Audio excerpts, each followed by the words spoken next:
আসসালামু আলাইকুম আরহামতুল্লাহ। সুপ্রিয় স্নেহধন্য অষ্টম শ্রেণীর শিক্ষার্থীবৃন্দ, কেমন আছো তোমরা? আশা করি সকলেই ভালো আছো। আমিও তোমাদের দোয়ায় আল্লাহ তাআলার অশেষ মেহেরবানিতে খুবই ভালো আছি। বনশ্রী ন্যাশনাল আইডিয়াল স্কুল কর্তৃক আয়োজিত বিএনআইএস হোম স্কুলে তোমাদেরকে জানাচ্ছি একরাশ প্রীতি ও শুভেচ্ছা। আজকের অনলাইন ক্লাস শুরু করছি। আমি মোহাম্মদ আনোয়ার হোসেন, সহকারী শিক্ষক, ইসলাম ও নৈতিক শিক্ষা। প্রিয় শিক্ষার্থীবৃন্দ, আজ আমি তোমাদের জন্য অষ্টম শ্রেণীর ইসলাম ও নৈতিক শিক্ষা পাঠ্য বই থেকে তোমাদের পাঠ্য বইয়ের অধ্যায় তৃতীয় পার্ট 3 থেকে একটি গুরুত্বপূর্ণ টপিক, আলোচ্য বিষয় নুন সাকিন ও তানবিনের বর্ণনা বিষয়ে পাঠদান করার জন্য নির্ধারণ করেছি। এই টপিকটি তোমাদের বার্ষিক পরীক্ষার জন্য খুবই গুরুত্বপূর্ণ, যা তোমাদের বাস্তব জীবনেও খুবই গুরুত্বপূর্ণ। তোমরা টপিকটি গুরুত্ব অনুধাবন করে আজকের ক্লাসে খুবই মনোযোগী হবে, কারণ আমরা মুসলিম, আমাদের পবিত্র কোরআনুল কারিম সহি শুদ্ধভাবে পড়ার জন্য এই নিয়ম কানুন শেখা খুবই জরুরি। আবার তোমাদের পরীক্ষায় ভালো রেজাল্ট করার জন্য, ভালো ফলাফল করার জন্য টপিকটি খুবই গুরুত্বপূর্ণ। আমি আলোচনার আগে তোমাদের বাড়ির কাজ আগে দিয়ে দিচ্ছি। তা হচ্ছে তোমাদের ক্লাস সংখ্যা 28, বাড়ির কাজও 28। আজকের টপিকের উপর ভিত্তি করে তোমরা 6টি জ্ঞানমূলক প্রশ্নোত্তর SW খাতায় লিখবে, যা তোমাদের পাঠ্য বইয়ের আলোকে লিখতে পারো। আবার আমি আলোচনার মধ্যে বোর্ডে লেখার মাধ্যমে ক্লাসটি নিব, এর মধ্য থেকেও তোমরা 6টি জ্ঞানমূলক নির্ধারণ করে নিতে পারবে। প্রিয় শিক্ষার্থীবৃন্দ, SW খাতায় নম্বর দেওয়া হয়। তোমাদের বার্ষিক পরীক্ষায় 30 নম্বর যুক্ত হবে, যা তোমাদের লিখিত পরীক্ষার ফলাফলের সঙ্গে যোগ হয়ে সুন্দর একটি কাঙ্ক্ষিত ফলাফল, ভালো ফলাফল নির্ধারণের সহায়ক ভূমিকা পালন করবে। তোমরা SW করে রবিবারে জমা দিবে, পরবর্তী রবিবারে খাতা ফেরত নিয়ে যাবে। অভিভাবকদের মাধ্যমে এই কাজটি সুসম্পন্ন করবে। প্রিয় শিক্ষার্থীবৃন্দ, তাহলে আর দেরি নয়, এবারে আমরা মূল আলোচনায় চলে যাচ্ছি।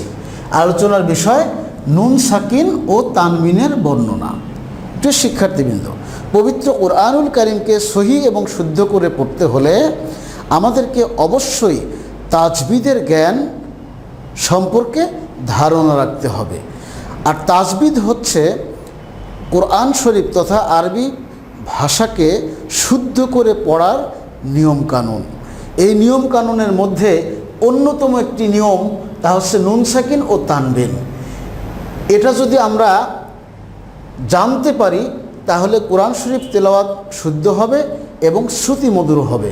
আল্লাহ তাআলা এই তেলাওয়াতের মাধ্যমে আমাদেরকে নেকি প্রদান করবেন, সওয়াব দান করবেন, যার মাধ্যমে আমরা কোরআন শরীফ তেলাওয়াত করে আমরা আল্লাহকে সন্তুষ্ট করতে পারবো এবং এই পবিত্র কোরআনুল কারিম আমাদেরকে জান্নাতে যাওয়ার জন্য সরাসরি সুপারিশ করতে পারবে। এই জন্য এটা আমাদের জানা খুবই জরুরি। প্রিয় শিক্ষার্থীবৃন্দ, প্রথমে আমরা নুন সাকিন কি এবং তানবিন কি এই বিষয়টি জেনে নিব। তারপরে নুন সাকিন ও তানবিন পড়ার নিয়ম কি, কোন পদ্ধতিতে এটা পড়তে হবে, সেইগুলো ধারাবাহিকভাবে আলোচনা করব। তাহলে আমরা প্রথমে পরিচয় জেনে নিই। নুন সাকিন, যজমযুক্ত নুনকে নুন সাকিন বলে। অর্থাৎ যে নুনের উপর যজম, অর্থাৎ এই যে চিহ্নটি বাংলায় কমার মতো দেখতে, আরবিতে এটাকে যজম বলে। যে নুনের উপর যজম থাকে তাকে নুন সাকিন বলে। যেমন এখানে আলিফ আর নুনের উপর যজম আছে, যজমের চিহ্ন এরকমও হয়, আবার এরকমও হয়, এরকমও হয়।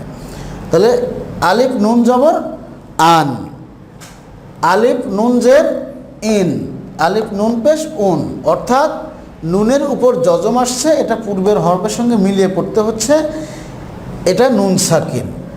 আবার তানবিন, তানবিন হচ্ছে 2 জবর, যেটা হরফের উপরে বসে, দুই জে হরফের নিচে বসে, ও দুই পেশকে তানবিন বলে। পেশ হরফের উপরে বসে, যেমন বা দুই জবর বান, বা দুই জের বিন, বা দুই পেশ বুন। তাহলে আমি নুন সাকিনের উদাহরণ দিলাম, আবার তানবিনের উদাহরণও দিলাম।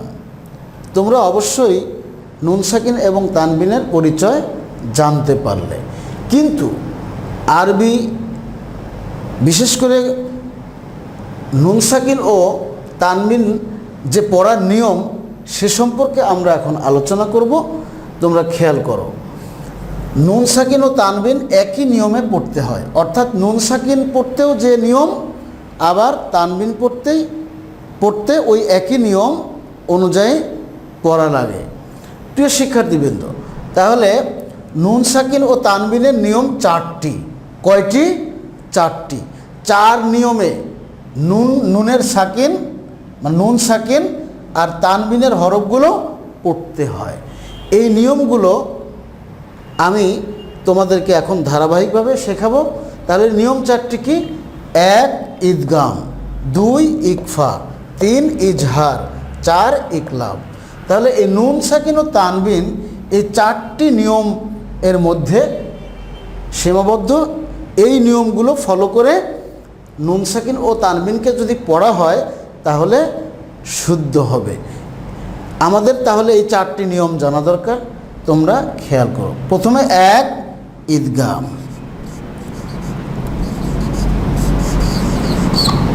ইদগাম অর্থ মিলানো। ইদগামের হরফ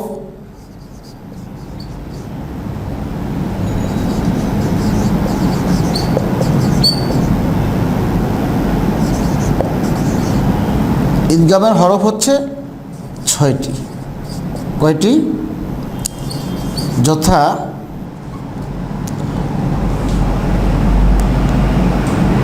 ইয়া, মিম, ওয়াও, নুন, র, লাম। এই 6টি হরফ হচ্ছে ইদগামের হরফ। প্রিয় শিক্ষার্থীবৃন্দ, এখন এই 6টি হরফ যদি নুন সাকিন এবং তানবিন বিশিষ্ট হরফের পরে আসে, তাহলে নুন সাকিন এবং তানবিনকে গুণনা করে মিলিয়ে পড়তে হয়, তাকেই ঈদগাম বলে। তাহলে ঈদগাম কাকে বলে? যে নুন সাকিন ও তানবিনের পরে যদি ঈদগামের এই 6টি হরফ আসে, তাহলে ওই নুন সাকিন ও তানবিনকে গুণনা সহকারে মিলিয়ে পড়তে হয়। আমি উদাহরণ দিয়ে তোমাদেরকে বিষয়টি বুঝিয়ে দিচ্ছি। যেমন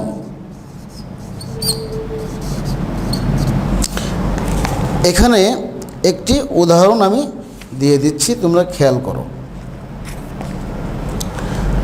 যেমন মাই ইয়াকুলু,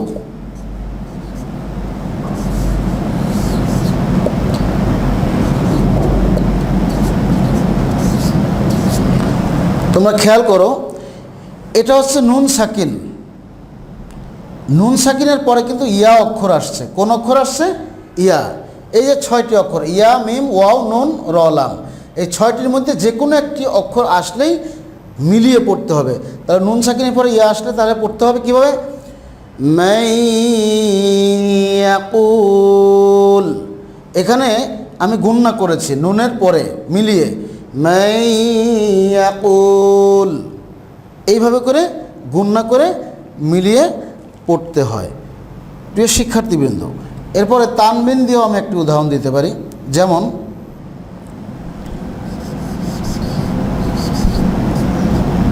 হিত্তাতুন নাগফির লাকুম।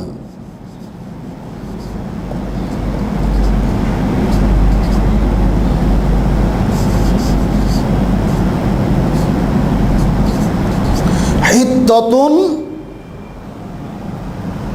নাগফির লাকুম।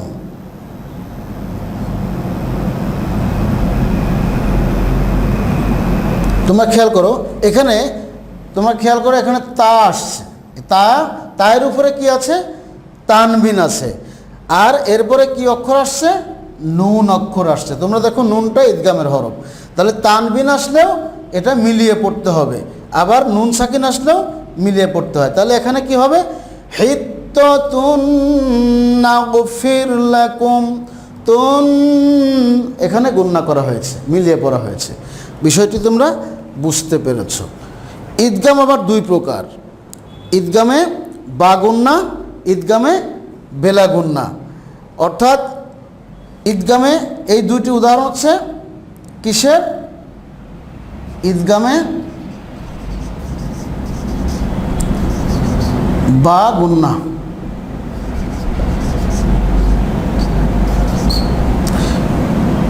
এটা ঈদগামে বা গুণনার উদাহরণ। আবার ঈদগামে বেলা গুণনাও আছে। ঈদগামে বেলা গুণনা এর উদাহরণ হবে আরেকটা, সেটা হচ্ছে কি, তোমাদের পাঠ্য বইতে সুন্দর করে দেয়া আছে এখানে উদাহরণও, তোমরা দেখে নিতে পারবে। তোমরা খেয়াল করো, এটা হচ্ছে মার রব্বুকা,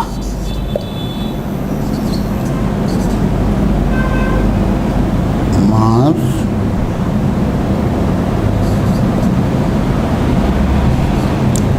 রব্বুকা। তাহলে তোমরা খেয়াল করো, এটা হচ্ছে ঈদগামে কি?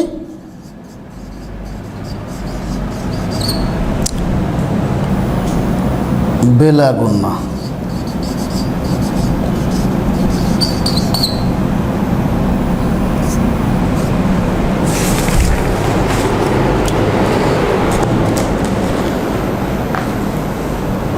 অর্থাৎ গুণনা ছাড়াই দেয়। ঈদগামে বা গুণনা আছে গুণনা সহ ঈদগাম, আর ঈদগামে বেলা গুণনা হচ্ছে গুণনা ছাড়া ঈদগাম। এখানে যেমন নুন সাকিন এরপরে কিন্তু র আসছে, এটাও কিন্তু ঈদগামের হরফ, কিন্তু এটা আমরা গুনগুনিয়ে গুণনা করে পড়া যাবে না, এটা মিলিয়ে পড়তে হবে, শুধু মিলিয়ে পড়লেই হয়ে যাবে। মার রব্বুকা অর্থাৎ গুণনা ছাড়া ঈদগাম। আমরা কিন্তু এখানে গুণনা করছি, যেমন বা গুণনাতে গুণনা করছি মাই ইয়াকুলু, কিন্তু এখানে মার রব্বুকা এখানে কিন্তু আমরা গুণনা করি নাই। তাহলে বিষয়টি তোমরা বুঝতে পেরেছ প্রিয় শিক্ষার্থীবৃন্দ। এরপরে আমাদের যেটা আসবে সেটা হচ্ছে 2 নং, তা হলো ইকফা। ইকফা অর্থ কি? অস্পষ্ট করে পড়া,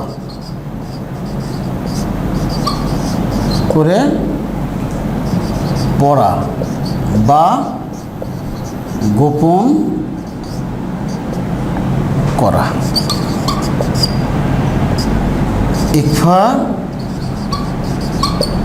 ইকফার হরফ 15টি। কয়টি? যথা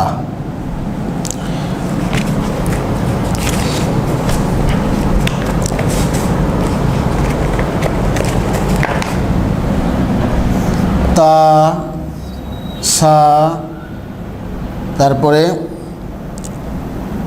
জিম, দাল, জাল, এরপরে হবে ঝা, সিন, শিন, সদ, দদ, ত, জ, এরপরে ফা, কফ, কাফ। এই 15টি হরফ। তাহলে নুন সাকিন ও তানবিন বিশিষ্ট সব, নুন সাকিন ও তানবিনের পরে যদি ইকফার এই 15টি হরফ আসে, সেক্ষেত্রে ওই নুন সাকিন এবং তানবিনকে গোপন করে গণ্য করে পড়তে হবে। যেমন উদাহরণ দিই, যেমন মিং সিজ্জিল, মিং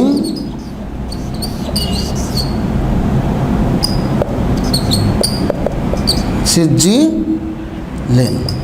তুমি উদাহরণটা খেয়াল করো, দেখো আমি একটু উদাহরণ দিচ্ছি। এখানে নুন সাকিন এরপরে সিন অক্ষর আসছে, অর্থাৎ ইকফার হরফ আসছে। তাহলে এই নুনকে কি করতে হবে?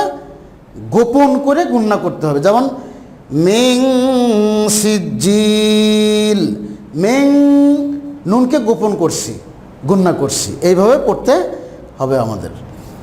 আশা করছি তোমরা বিষয়টি বুঝতে পেরেছ। এরপরে তানবিন দিয়েও পড়া যায়, যেমন জাররতিন, জারর তিং সর্র,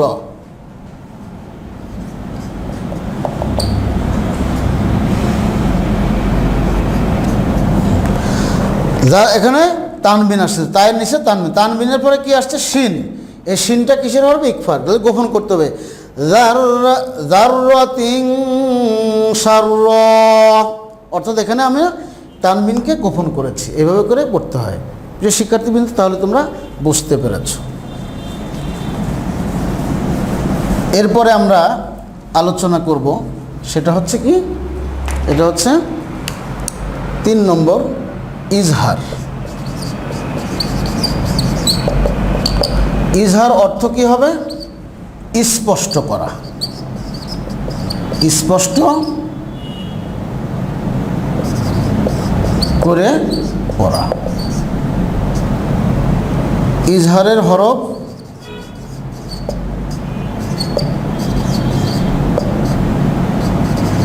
6টি, যথা হামজা, হা, আইন, হা, গয়েন, খ। এই 6টি হরফকে হরফে হালকিও বলে। অর্থাৎ নুন সাকিন ও তানবিনের পরে যদি ইজহারের এই 6টি হরফ আসে, অর্থাৎ হরফে হালকির হরফ 6টি আসে, তাহলে ওই নুন সাকিন এবং তানবিনকে গুণনা ছাড়া, গুনগুনিয়ে না পড়ে স্পষ্ট করে তাড়াতাড়ি পড়তে হয়। যেমন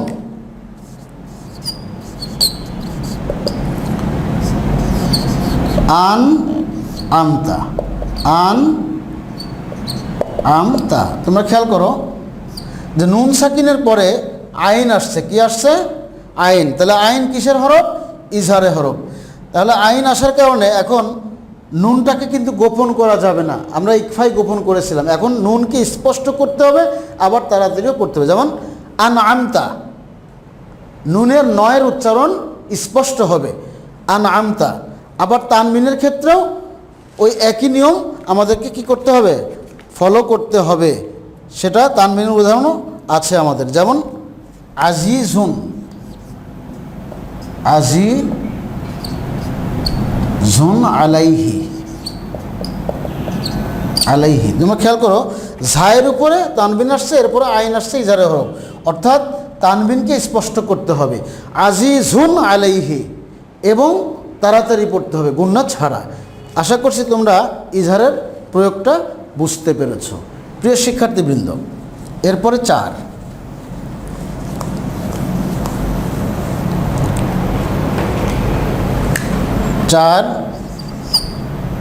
ইকলাব। ইকলাব অর্থ কি? পরিবর্তন করা, পরিবর্তন করা। ইকলাবের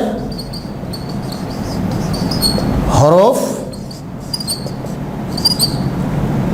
1টি, যথা বা। এই একটি হরফ, ইকলাব অর্থ পরিবর্তন করা। কি পরিবর্তন করব? যে নুন সাকিন ও তানবিনের পরে যদি এই বা হরফটি আসে, তাহলে ওই নুন সাকিন এবং তানবিনকে সম্পূর্ণ, নুন সাকিন ও তানবিনকে মিম দিয়ে পরিবর্তন করে পড়তে হবে।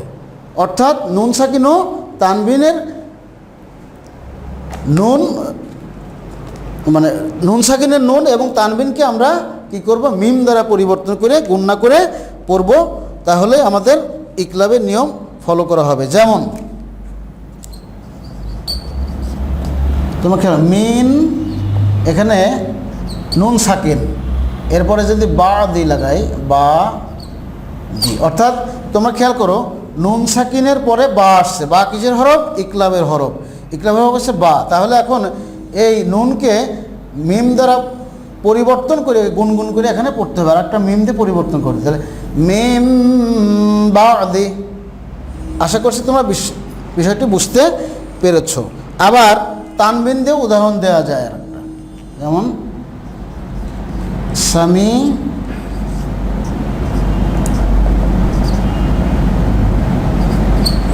সামি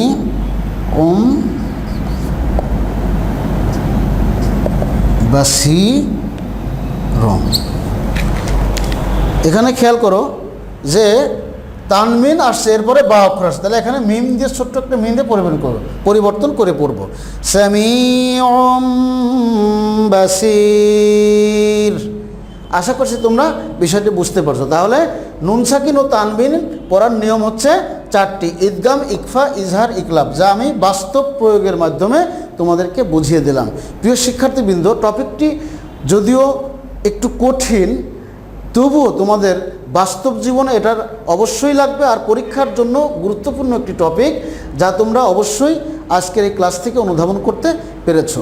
প্রিয় শিক্ষার্থীবৃন্দ, তোমরা অবশ্যই এটা অনুশীলন করবে বারবার, এবং কোরআন শরীফ শুদ্ধ করে পড়ার জন্য তোমরা ভিডিওটি বারবার দেখবে। তোমরা অবশ্যই বাসায় নিয়মিত লেখাপড়া করে মনোযোগী হবে। আজ এ পর্যন্তই, আবার অন্য কোনো দিনে ভিন্ন কোনো টপিক নিয়ে তোমাদের সামনে হাজির হব। সে পর্যন্ত সুস্থ থাকো, সুন্দর থাকো। আজকের মতো বিদায় নিচ্ছি। আল্লাহ হাফেজ।